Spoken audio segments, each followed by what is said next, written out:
Open Space Talk dénonce les discriminations systémiques, les violences policières et apporte son soutien à la famille Traoré et toutes les familles des victimes. Si vous pouvez les soutenir, un lien de la cagnotte du comité Adama est disponible dans la description. N'hésitez pas également à télécharger l'application gratuite UVP, Urgence Violence Policière, pour filmer et dénoncer les violences policières.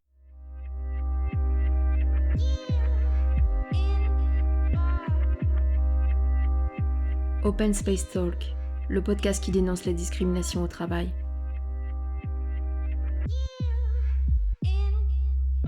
Bienvenue Open Space Talker pour l'épisode 6. Paul Arthur, journaliste mode dans un magazine mainstream, est venu me rendre visite pour parler de son environnement de travail. En tant qu'homme noir, cisgenre et gay, il essaie à son niveau de casser les stéréotypes et s'assurer à plus de diversité dans les pages du magazine pour lequel il travaille. Ensemble, nous avons échangé sur comment il procède pour veiller à cette évolution malgré certaines réticences, du processus de validation d'un shooting et de pourquoi des photos racistes peuvent être publiées, du manque de diversité concernant les employés dans les rédactions, du politiquement correct entre collègues, des magazines dits niches souvent ciblés de communautaires, l'importance de la représentation et l'influence des stéréotypes beauté occidentaux en Afrique, et bien sûr de son expérience personnelle face à la discrimination au travail. Je vous souhaite une bonne écoute. Merci Paul Arthur d'avoir accepté l'invitation pour le podcast. Avec plaisir. Sachant que vous avez certainement dû entendre Paul Arthur sur d'autres podcasts, parce qu'il est un peu sur tous les podcasts parisiens. N'importe quoi, je fais 2 podcasts. Donc pour resituer, on t'a entendu chez Piment où tu parlais du coming out homosexuel, notamment des personnes noires. Et également l'épisode de Extimité où tu parlais par rapport justement à ton rapport à ton homosexualité pendant ton adolescence, par rapport à ton entourage également, et entre Paris, le Cameroun et la Belgique. J'ai dit tout ça. Ouais, t'as dit plein de choses. Et justement, je voulais rebondir sur quelque chose que t'avais dit en particulier qui concerne le travail, parce que c'est de ça qu'on va parler aujourd'hui. Ok. Et pour te citer, tu avais dit « Je me suis infiltrée dans les médias pour les changer de l'intérieur vers plus d'égalité et de représentation. » Oui. Pour resituer, tu es journaliste mode. Exactement. Et je voulais savoir, par rapport à ton travail, si effectivement, quand tu as décidé d'être journaliste mode, c'était quelque chose auquel tu avais déjà pensé, une volonté première, ou ça t'est venu bien après ton expérience ? Alors, pas du tout. En fait, j'ai voulu être journaliste mode, je pense, dès l'adolescence, dès mes 14 ans, et forcément ou pas d'ailleurs, mais à ce moment-là de ma vie, j'étais pas du tout conscientisé à ce genre de problématiques, de représentation, de diversité, pardon. Effectivement, je me rendais compte que dans le milieu de la mode, les mannequins, les gens que tu vois, il y avait très très peu de diversité de représentation, mais de savoir pourquoi, le contexte, les dynamiques en place qui font que aucune idée. Et enfin, je veux dire, à 14 ans, voilà, c'était loin de moi. C'est plutôt en ayant cet objectif-là de vouloir être journaliste mode, et à côté de ça, moi, grandir en tant que personne noire dans la société avec, encore une fois, les dynamiques, le système qui fait que forcément tu vis plus de situations d'inégalité. C'est ces 2 parcours-là qui se sont, si je peux dire, plutôt mêlés, et que j'ai compris que comment ça fonctionnait aussi dans la mode. En fait, je m'exprime mal. J'ai compris que les inégalités, les visions un peu stéréotypées de la vie quotidienne s'appliquaient dans la mode, et forcément parce que la mode, métier d'image, milieu d'image, qui a un impact énorme sur la culture populaire, forcément, c'était un peu un cycle, quoi. C'est en avançant dans mon travail que que j'essaye, comme je disais justement d'extimité, j'essaye à ma petite échelle et dans la mesure de mes moyens et possibilités de faire un peu chouïa changer les choses. Enfin, changer les choses, c'est un grand mot, mais en tout cas de faire évoluer. Ouais, même c'est un grand mot, parce que j'ai vraiment pas la prétention de faire évoluer quoi que ce soit. C'est genre juste de aller tout simplement vers plus de diversité et plus casser les stéréotypes, et voilà. Comment tu le traduirais dans ton travail de tous les jours ? Comment tu agis ? Alors, il y a plusieurs pendants dans mon travail quand tu bosses dans un service mode, parce que je travaille pour un magazine populaire, mainstream. Il y a plusieurs façons, ça va aller du choix iconographique à faire attention qu'il y ait de la diversité, de la façon de parler des choses, de surveiller de regarder un peu ce que les collègues font, s'ils tombent pas dans des clichés quand ils parlent de personnes racisées, de personnes LGBT+, etc. Et de déjà, au sein, moi, de ma rédaction, de sensibiliser déjà les gens qui ont justement ce pouvoir de faire passer un message. Voilà, ça c'est un aspect sur toutes les, parce que dans les pages mode d'un magazine, il y a ce qu'on appelle des shooting mode avec des mannequins, c'est de faire attention à demander des castings diversifiés, être un peu dans ce qu'on appelle la discrimination positive, et voilà. Donc parce que toi, tu as ce pouvoir dans ton poste de pouvoir être décisionnaire par rapport à tous ces critères-là.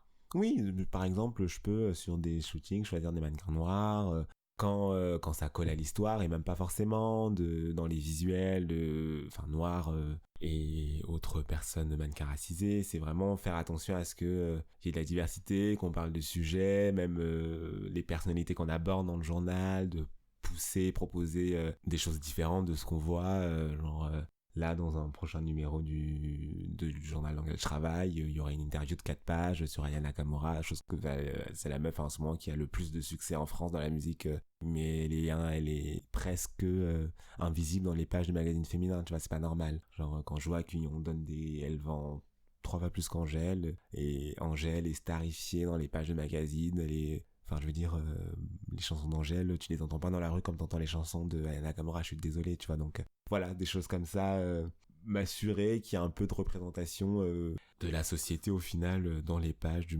journal dans lequel je travaille. Mais c'est pas facile. Est-ce que c'est quelque chose qui est quand même difficile à imposer, entre guillemets? Est-ce qu'il y a des gens qui se confrontent à ce genre de choix que tu peux faire dans la rédaction? Ah oui, bien sûr, c'est compliqué parce que encore une fois, je travaille pour un magazine qui existe depuis des années, qui a des façons de faire avec des personnes qui sont là depuis aussi des années, qui n'ont pas du tout le début de conscientisation sur ces sujets-là, qui, pas forcément toujours de leur faute aussi, hein, mais et voilà, c'est compliqué parce que c'est, comme tu dis, se confronter avec des personnes qui voient les choses complètement différentes, qui ne voient pas le problème, qui ne voient pas les couleurs, qui ne voient pas l'orientation sexuelle, mais dans leur façon de faire, dans la façon d'aborder les choses, s'ils le voient, enfin tu vois ce que je veux dire. Donc à ce niveau-là, c'est compliqué. Et puis même, même dans le journal, tu te rends compte que ça m'est déjà arrivé de me rendre compte que dans le journal, ça a été imprimé comme ça, où la personne qui écrit un papier a confondu deux mannequins noirs, tu vois. Ouais. Genre, Et dans ces cas-là, comment ça se passe? Qui se ressemblaient pas du tout d'ailleurs. Voilà, parce que malgré tout, je trouve que ce serait intéressant qu'on parle de ça, parce que quand on est dans le domaine, on trouve ça normal, mais il y a beaucoup de personnes qui savent pas exactement comment ça se passe, enfin, des shootings, etc. Il y a des processus de validation et d'acceptation des photos, enfin, c'est pas juste une photo Instagram qu'on poste et puis salut, et puis... Exactement. Il y a plusieurs niveaux de validation en fait, comme tu dis, mais le problème c'est que si des choses comme ça passe, c'est parce que au niveau des validations, c'est des personnes encore une fois qui bénéficient d'un privilège, qui ont le privilège de ne pas voir le problème. Et pour qui ça passe, pour qui c'est normal, tu vois, ce truc des deux mannequins noirs, moi je l'ai pas vu parce qu'encore une fois, je suis à un niveau où je suis pas non plus le méga décisionnaire du magazine, et que c'était d'ailleurs une partie où moi je m'en occupe pas, c'était à l'actualité, moi je suis à la mode, tu vois ce que je veux dire. Et je l'ai vu quand c'était imprimé, enfin, tu vois, j'ai découvert. Et voilà, mais voilà, j'essaye aussi de faire attention de un peu genre mêler à mon nez partout, de voir, de dire ah ça tu l'as dit comme ça, genre et j'ai aussi dans les bons côtés des collègues qui parfois viennent me voir en disant ah je vais parler de ça, est-ce que ça peut se dire. J'ai une fois un collègue qui est venu me voir, mais encore une fois avec de belles intentions, qui m'a dit ouais, il me parlait d'une actrice, je sais plus laquelle, il m'a dit oui je veux parler de ça quoi, est-ce que je peux dire sa belle afro, enfin tu vois, j'étais là moi non, il y a peut-être autre chose à dire sur elle, tu vois. Ouais, bien sûr. Est-ce que tu peux réellement nous dire, enfin schématiser rapidement les processus pour faire par exemple un shooting mode? Comment ça se passe? Tu vois, le nombre de personnes qu'il peut y avoir, enfin... D'accord. Je pense que ça varie en fonction des magazines, mais ça reste sensiblement la même chose. Donc généralement les shootings en termes d'organisation pure et de logistique sont gérés par des producteurs et productrices, des gens qui sont à la production et qui vont s'occuper des lieux, des timings, de booker les photographes, de booker les personnes qui vont s'occuper du make-up et de la coiffure, mais toujours en ce que ça colle avec les envies artistiques, les intentions artistiques. Et voilà, moi par exemple, pour parler de mon cas à moi, c'est à ce niveau-là que je peux peut-être intervenir en disant, alors voir la personne qui s'occupe de la prendre, en disant, quand tu demandes aux agences de mannequins, parce que les agences de mannequins envoient pour un shooting ce qu'on appelle des packages, avec genre des listes de mannequins, des photos, des books, et ça c'est au magazine de choisir la personne qui veut le shooter. C'est de dire, tu me demandes un casting large, tu me demandes... ça m'est même, je pense, arrivé de dire je veux que tu me demandes un casting que de noirs et de personnes maghrébines, personnes asiatiques, tu vois. Ça, c'est déjà un premier level. Et ensuite, après, c'est validé par moi, par la personne au-dessus de moi, et par la personne encore au-dessus, et voilà. D'accord. Donc en fait, réellement, si aujourd'hui on voit des personnes racisées dans des shootings photos, dans des magazines, c'est que c'est vraiment choisi et décidé par le magazine. Je dirais que c'est pas aussi... Il y a plus de nuances, et encore une fois, ça dépend des magazines où tu te trouves. Je pense par exemple, pour parler encore à un niveau un peu plus haut, genre Edward Enninful, qui est rédacteur en chef du Vogue anglais. Lui, effectivement, il est arrivé, ça fait 3 ans, 2 ans, si je dis pas de conneries, qu'il y est, et il est venu avec l'intention de mettre dans un magazine comme Vogue, qui est une institution dans la mode, des personnes avec des profils divers et variés. Donc oui, lui, c'est une volonté, mais c'est aussi une volonté affirmative, avec l'espoir que ça donne l'exemple pour que ce soit plus une volonté. Mais sauf que on reste toujours influencé par ces standards de beauté occidentaux, qui fait que forcément pour la plupart des gens, ils vont d'abord s'arrêter sur un mannequin avec les cheveux blonds et les yeux bleus en premier, parce que c'est ce que on grandit avec, l'idée que c'est ça la beauté, et c'est tout un travail de déconstruction. Et je pense qu'il y a des deux. Il y a à la fois une volonté, vraiment comme on dit en anglais, affirmative action, de pousser, et puis il y a l'autre pendant où c'est des magazines qui surfent toujours un peu, parce que genre la vague de la diversité dans la mode, on l'a vu de nombreuses fois venir, pas venir, c'est parce que c'est cool de faire un numéro spécial noir avec que des noirs. Donc il y a aussi ce pendant là, c'est un peu capitaliser sur une tendance et sur une cause, et se montrer que genre nous on est ouvert, mais après ça va faire un numéro spécial noir, après pendant 2 ans il n'y aura pas un seul mannequin noir en couverture, non blanc de manière générale. Est-ce que tu penses du coup que les standards de beauté, ils ont évolué depuis quelques années ? Ou est-ce qu'on reste sur effectivement les critères très occidentaux de la blonde aux cheveux lisses, blanche ? Bah, je pense qu'il y a des choses qui changent.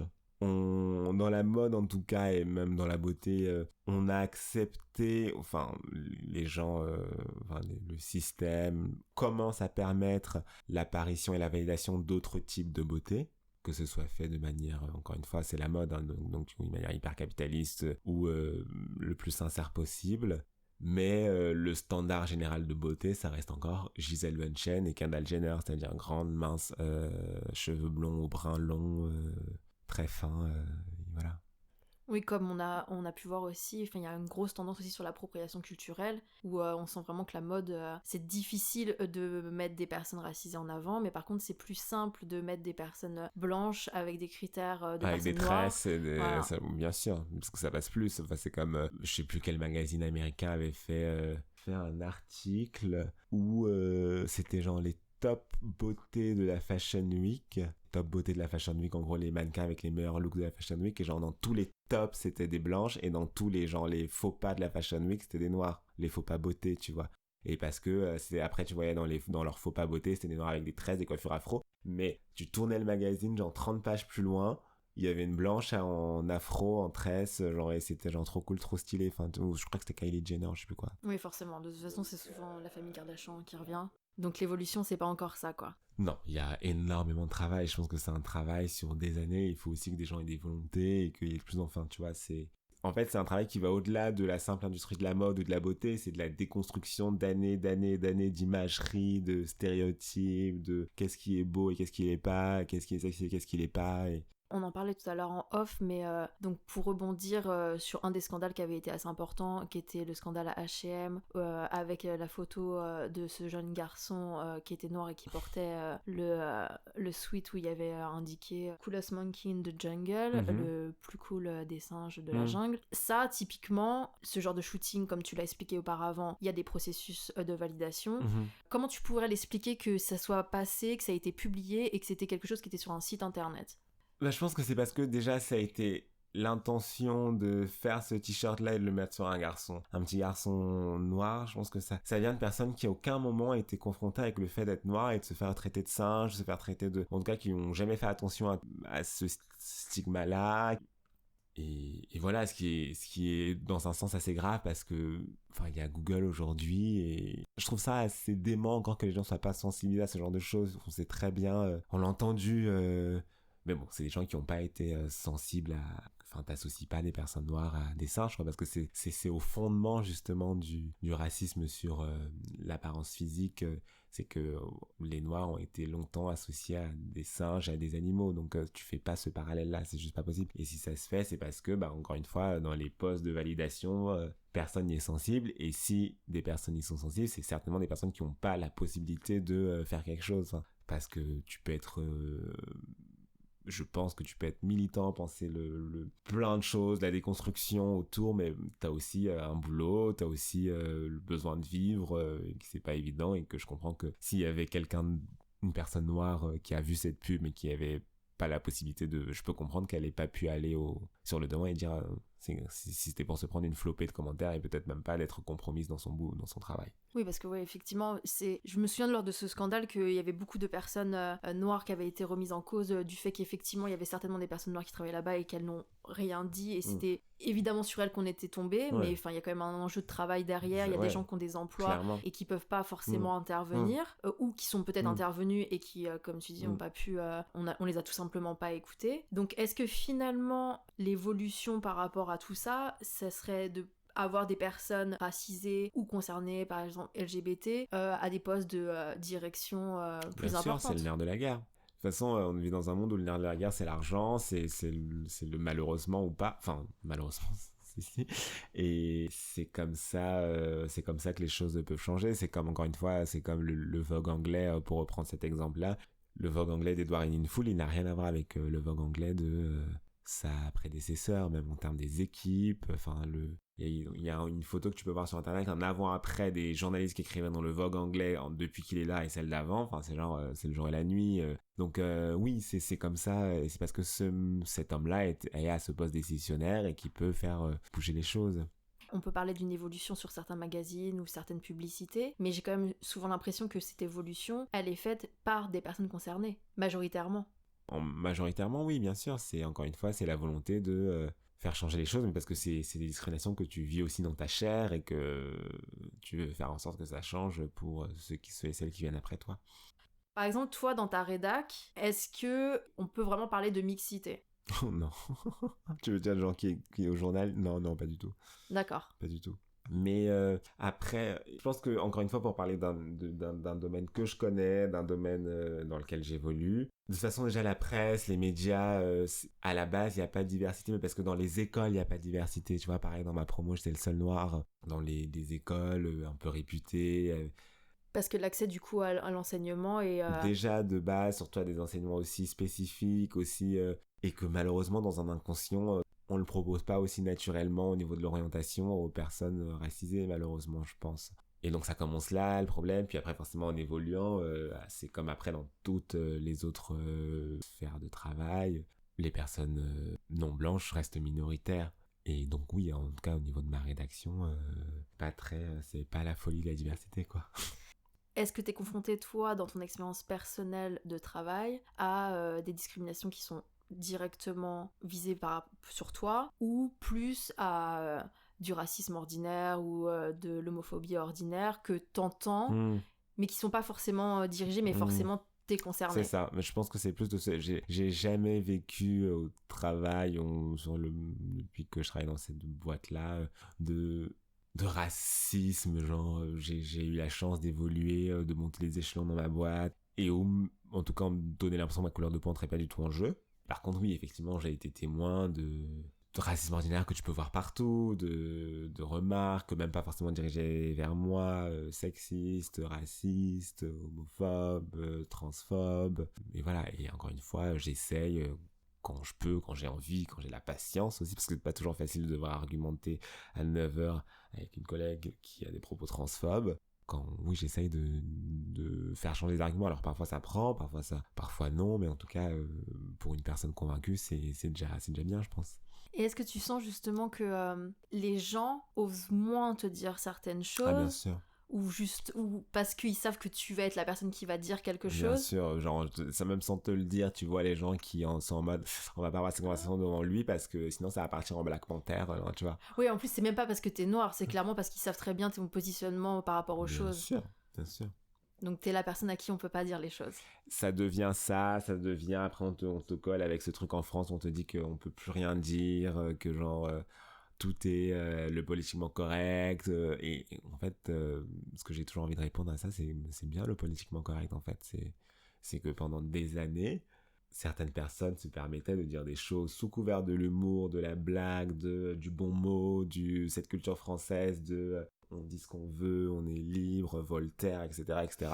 On disait des choses horribles, contribuait à tout un système qui faisait en sorte que les personnes qui n'étaient pas considérées comme françaises de visu étaient moins bien qu'eux, mais tout ça part d'une blague, enfin je veux dire ça part de la blague sur l'accent africain, donc ça a un impact sur le fait qu'on va se dire que quand tu as des origines africaines, tu parles mal le français, tu t'es pas audible, tu t'exprimes moins clairement qu'une personne qui vient entre guillemets encore une fois de France. Enfin, ça contribue à tout ça en fait, et c'est un enjeu après dans le recrutement et dans l'accès à l'accès à un appartement, toutes les blagues sur le fait que genre les gens qui viennent d'Afrique sont sales, en fait tout ça a un impact en fait, c'est pas juste une blague, et c'est pour ça, et c'est ce que même au niveau de ma rédaction, à chaque fois je dis que le politiquement correct c'est très bien, moi je trouve ça très bien. J'aimerais que si sur des choses où moi j'ai plutôt le privilège, c'est-à-dire quand je suis un homme, quand je suis quelqu'un de cis, ça m'arrive plus heureusement, mais si je fais une blague qui moi me semblerait drôle mais en fait le résultat est transphobe, au contraire je trouve ça bien qu'on me dise en fait t'as pas le droit de dire ça. Et c'est même pas tant que t'as pas... Moi, je suis pas vexé qu'on me dise t'as pas le droit. Je fais, oui, grave, j'ai pas le droit, mais y a pas de souci. Ou qu'on me dise juste, oui, ça, c'est transphobe. À aucun moment, je vais le prendre pour moi en me disant, non, mais moi, non, on va me dire, en fait, ça, ce propos, cette façon de voir les choses est transphobe. Comment est-ce qu'on peut le corriger? C'est juste ça, en fait, qu'on demande. C'est pas genre, on peut plus rien dire, et c'est trop facile au final surtout, c'est des blagues qui n'en sont même plus drôles au final, et oui... Au contraire, ça challenge de trouver une autre forme d'humour non discriminante et rabaissante, quoi. Tu me disais que par contre, vu le domaine dans lequel tu es, dans lequel tu évolues, qui est la mode, au niveau... la mode.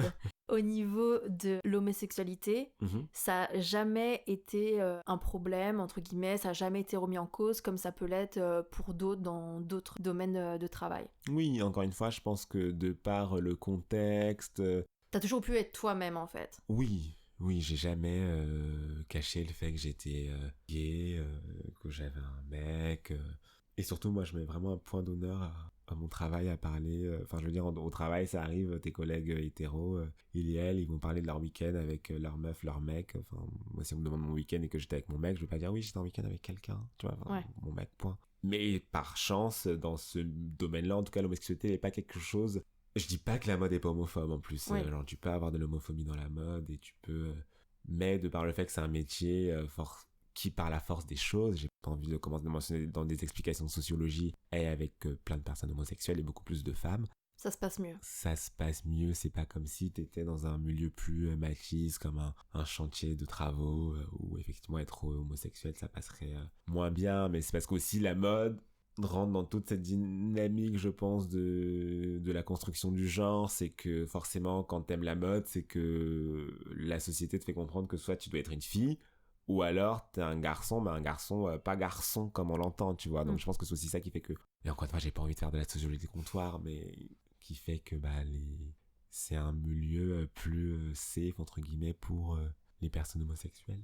Et quand tu as débuté ta carrière de journaliste mode, tu avais commencé dans un milieu moins mainstream où c'était un magazine pour les personnes noires, fait par les personnes noires. Oui, et pas que pour les personnes noires, je veux dire, ça s'adressait à tout le monde, et on parlait autant de Louis Vuitton que de créateurs ou de créatrices comme Lisa Folawiyo qui est originaire du Nigeria. C'est juste qu'il y avait une volonté dans l'image, dans les mannequins choisis, de mettre en avant les personnes, pour le coup, c'était vraiment ciblé les personnes noires. Et aussi, ça allait, même dans les pages beauté, ça allait de choses aussi simples que quand t'es une femme noire, tu te maquilles, les produits que tu utilises seront pas les mêmes qu'une femme blanche, sauf que dans les magazines plus généralistes, cette question-là, elle est pas du tout prise en compte, ou elle commence à peine, tu vois. Donc à l'époque, je parle de ça, c'était il y a 6 ans, c'était aussi une volonté de changer un peu le paysage de la presse française.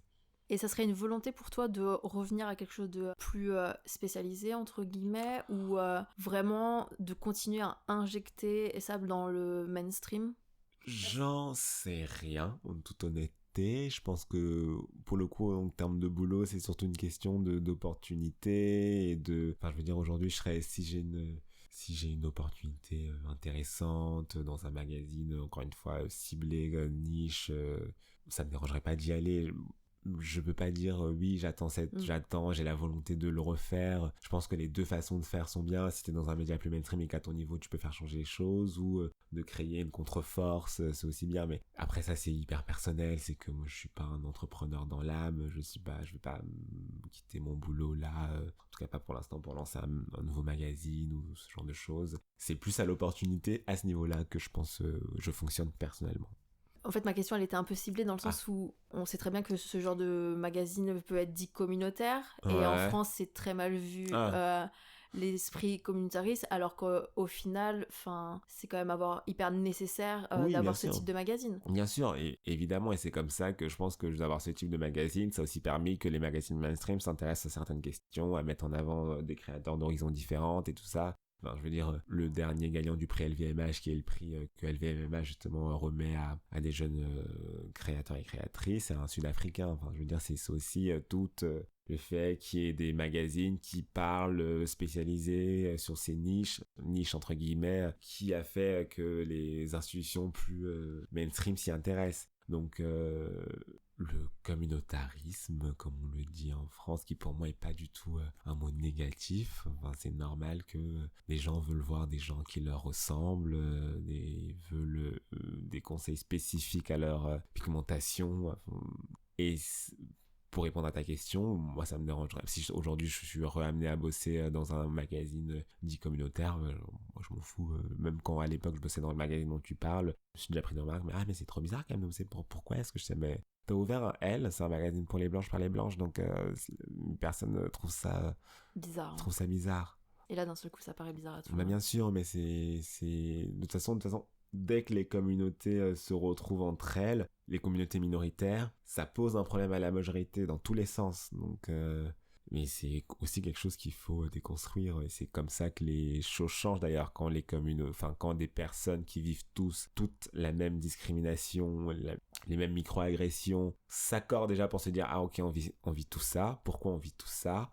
Comment ça se passe pour ne plus le vivre tous et toutes? C'est comme ça que les choses changent, je pense.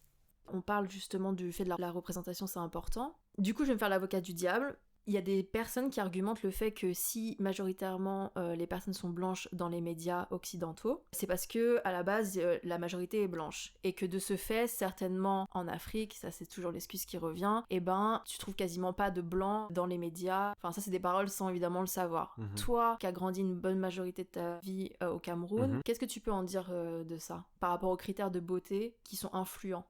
Déjà, pour la première partie de ta question, c'est ok, la majorité de la population est blanche, il y a encore plus rien de dire ça en France, et ça n'empêche pas que les personnes noires, maghrébines, asiatiques sont présentes en France, sont françaises, et qu'il y a un besoin de représentation et de visibilité, et de pouvoir se projeter, parce que en fait, les gens se rendent pas compte que la représentation et la diversité, c'est important pour... ça contribue qu'un jour on soit dans l'égalité. C'est que genre pour les jeunes à 4 ans, 5 ans, 6 ans, 10 ans, 7 ans, etc., se voient à la télé, se voient dans les campagnes de pub, et c'est possible pour moi d'être belle, c'est possible pour moi d'être médecin, c'est possible pour moi d'être... C'est à ça que ça sert. Et donc pour cette première partie de question, à chaque fois, ça veut rien dire. C'est juste, il y a un besoin de diversité parce que ces personnes-là sont là. Et de toute façon, il y aura pas plus de noirs ou de maghrébines ou d'asiatiques dans les campagnes que de blanches dans 3 ans, tu vois. Donc il faut que le travail se fasse de manière presque en mode guérilla pour que ça rentre dans la normalité. Normalité. Tu comprends ce que je veux dire par normalité, je trouve pas de meilleur mot, mais dans la norme. Et pour l'autre pendant de l'argumentaire, c'est faux. Je veux dire, les standards de beauté occidentaux, ils sont les standards de beauté partout dans le monde. C'est très récent qu'en Afrique, dans des campagnes publicitaires, on voit que ce soit adapté au marché, et du coup avec des personnes noires, parce que depuis l'esclavagisme, la traite négrière, la colonisation, sur des termes de beauté, qu'est-ce qui est dit? C'est que de toute façon, vous noirs, maghrébins, asiatiques, c'est pas beau en fait. le modèle blanc, le visage blanc, les traits blancs qui sont bien. C'est cette couleur de peau qui est top, c'est ça. Mais ça remonte ça remonte à des années et on a toujours les séquelles de ça. Donc, qu'est-ce que toutes les autres populations veulent faire? C'est avoir l'air blanche. C'est pour ça que t'as des femmes noires qui se bleachent la peau, qui se blanchissent la peau. Parce que t'as des femmes asiatiques, des hommes asiatiques qui font des opérations pour se débriter les yeux. Tout ça, ça a un effet sur le mental et sur le fait justement ça dévalorise qui tu es profondément. Et du coup, cet argument est pas valable en fait. Enfin, je veux dire, encore une fois, le critère de beauté, il est calqué sur la beauté entre guillemets blanche. Voilà, ça me fait penser à toutes...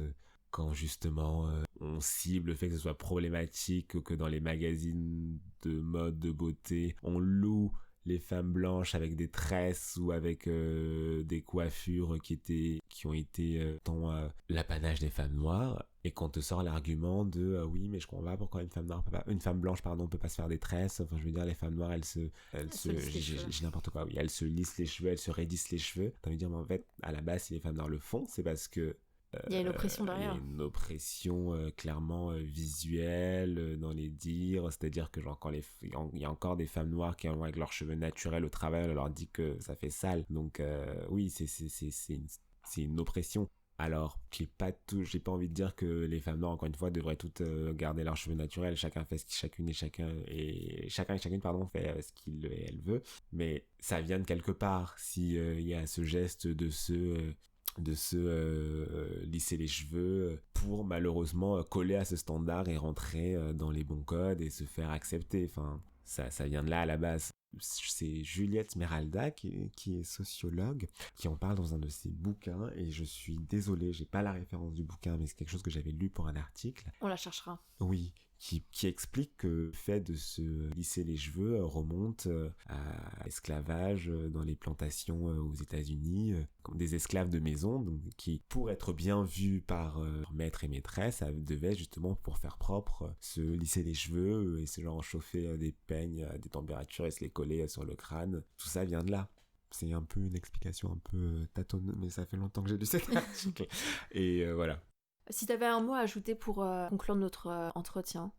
Un mot à ajouter pour conclure, je dirais que la clé, selon moi, de tout ça, et c'est quelque chose que j'essaye de m'appliquer à moi-même et aux personnes que je côtoie, de leur dire, de communiquer ce message-là, tout réside en fait dans l'empathie que tu peux avoir envers quelqu'un d'autre, envers une autre personne, et de prendre en compte et de te questionner à chaque fois sur les privilèges que tu as par rapport à autrui. En fait, c'est quand t'es un homme par rapport à une femme, quand t'es une personne cis par rapport à une personne trans, quand t'es une personne blanche par rapport à une personne noire, c'est de se dire d'écouter ces personnes-là et et pourquoi c'est important pour elles justement d'être représentées à la télé, dans les magazines, dans les médias, et avec ça d'écouter et de partager ces expériences vers les autres personnes qui ont les mêmes privilèges que toi. Je sais pas si c'est clair. Que les personnes concernées soient pas forcément celles qui doivent éduquer les personnes. C'est ça, puis que ça vienne aussi tout en se mettant en retrait, de pas dire oui, moi je vais sauver telle personne. C'est genre juste